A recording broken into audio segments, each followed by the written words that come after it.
തിരുവനന്തപുരം കോർപ്പറേഷനിലെ വിവാദ നിയമന പട്ടിക പിൻവലിക്കണമെന്നാവശ്യപ്പെട്ട് യുവമോർച്ച ഇന്ന് പ്രതിഷേധ മാർച്ച് നടത്തും.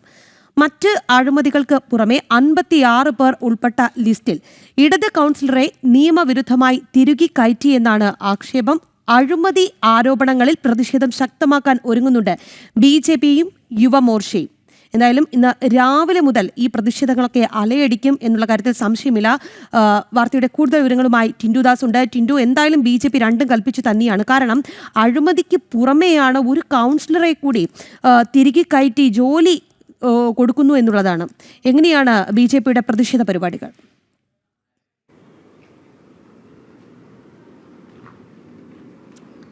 രാഖി, നമുക്കറിയാം തദ്ദേശ സ്ഥാനത്തിരിക്കുന്നവരുടെയൊക്കെ കാലാവധി അവസാനിക്കാൻ പോവുകയാണ്. ഈ കാലാവധി അവസാനിക്കുന്നതിന് മുന്നോടിയായി തന്നെ ഇവരെയൊക്കെ സുരക്ഷിതമായിട്ട് ഓരോ ജോലിയിലേക്ക് തിരികെ കയറ്റാനുള്ള ശ്രമത്തിൻ്റെ ഭാഗമായിട്ടാണ് കഴക്കൂട്ടം കൗൺസിലർ കവിതയെ ഇത്തരത്തിൽ ശുചീകരണ വിഭാഗത്തിൽ സ്റ്റാൻഡിംഗ് വിഭാഗത്തിലേക്ക് ജോലിയിൽ തിരികെ കയറ്റുന്നത്. 56 പേരുടെ ഒഴിവാണ് ഈ നഗരസഭയിൽ നിന്നും എംപ്ലോയ്മെൻറ്റ് എക്സ്ചേഞ്ചിലേക്ക് റിപ്പോർട്ട് ചെയ്തിട്ടുള്ളത്. അതിൽ നിന്ന് 671 പേരുടെ പട്ടിക തയ്യാറാക്കിയിട്ടുണ്ട്.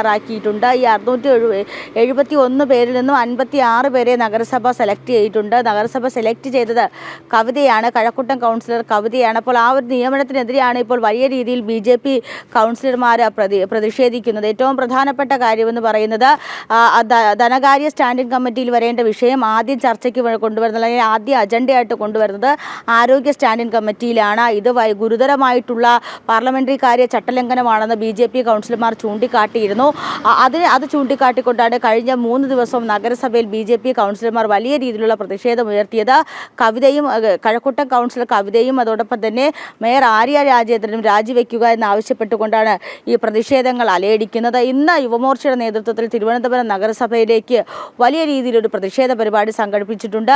ഏറ്റവും പ്രധാനപ്പെട്ട കാര്യം, കഴിഞ്ഞ കാലങ്ങളിലായിട്ട് തിരുവനന്തപുരം നഗരസഭയിലെ അഴിമതി ആരോപണങ്ങൾ പരിശോധിക്കുകയാണെങ്കിൽ കെട്ടിട നിർമ്മാണ നികുതി തട്ടിപ്പ് തുടങ്ങി പട്ടികജാതി ഫണ്ട് തട്ടിപ്പ്, കുട്ടികൾക്കുള്ള ലാപ്ടോപ്പ് കമ്പ്യൂട്ടർ വിതരണത്തിലുള്ള ഫണ്ട് തട്ടിപ്പ്, അതോടൊപ്പം തന്നെ കത്ത് വിവാദം, അതോടൊപ്പം തന്നെ ഈ ഇഷ്ടക്കാരെ തിരികെ കയറ്റുന്നതുമായി ബന്ധപ്പെട്ട അത്തരത്തിലുള്ള സ്വജനപക്ഷപാതം തുടങ്ങിയ പല വിധത്തിലുള്ള അഴിമതി ആരോപണങ്ങൾ ചൂണ്ടിക്കാട്ടി BJP എല്ലാ കാലങ്ങളിലും BJP കൗൺസിലർമാർ വലിയ രീതിയിലുള്ള പ്രതിഷേധ പരിപാടികൾ സംഘടിപ്പിച്ചിട്ടുണ്ട്.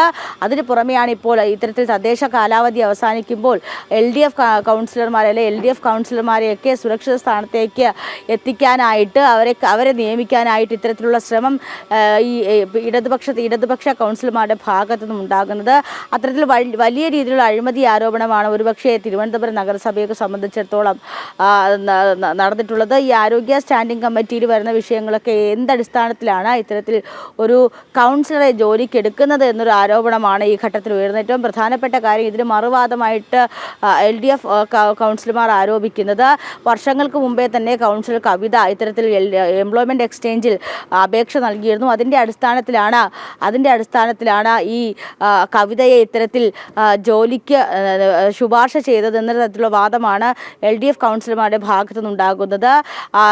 ഈ 25,000 രൂപ ശമ്പളം കിട്ടുന്ന ഒരു തൊഴിലാണ്. ആ തൊഴിൽ അവർ അർഹതപ്പെട്ടത് കൊണ്ടാണ് അവർക്കത് കിട്ടുന്നത്. ഏറ്റവും പ്രധാനപ്പെട്ട കാര്യം, ഈ ജോലി കിട്ടിയതിന് ശേഷം ജനപ്രതിനിധിയായിട്ട് തുടരണോ അല്ലെങ്കിൽ കൗൺസിലറായിട്ട് തുടരണോ അല്ലെങ്കിൽ ജോലിയിലേക്ക് പോകണോ എന്ന് കവിതയ്ക്ക് തീരുമാനിക്കാം എന്നൊരു വാദവും മുന്നോട്ട് വയ്ക്കുന്നുണ്ട്.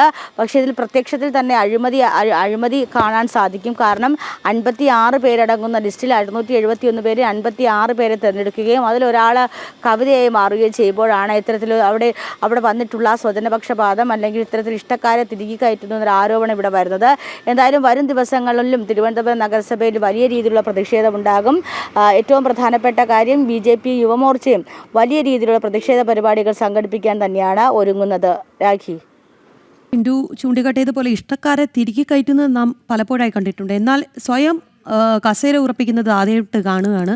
എന്തായാലും തിരുവനന്തപുരം കോർപ്പറേഷനിലെ വിവാദ നിയമന പട്ടിക പിൻവലിക്കണമെന്നാവശ്യപ്പെട്ട് യുവമോർച്ച ഇന്ന് പ്രതിഷേധ മാർച്ച് നടത്തുന്നുണ്ട്. എന്തായാലും അഴിമതിക്കെതിരെ വലിയൊരു പോരാട്ടത്തിന് തന്നെയാണ് BJP തയ്യാറെടുക്കുന്നത്. 56 പേർ ഉൾപ്പെട്ട ലിസ്റ്റിൽ ഇടത് കൗൺസിലറെ നിയമവിരുദ്ധമായിട്ടാണ് തിരുകി കയറ്റിയത്. ഇതിനെതിരെയാണ് ശക്തമായ പ്രതിഷേധ പരിപാടികളുമായി BJP മുന്നോട്ട് പോകുന്നത്. ടിൻഡുദാസാണ് തിരുവനന്തപുരത്ത് നിന്ന് വാർത്ത റിപ്പോർട്ട് ചെയ്തത്.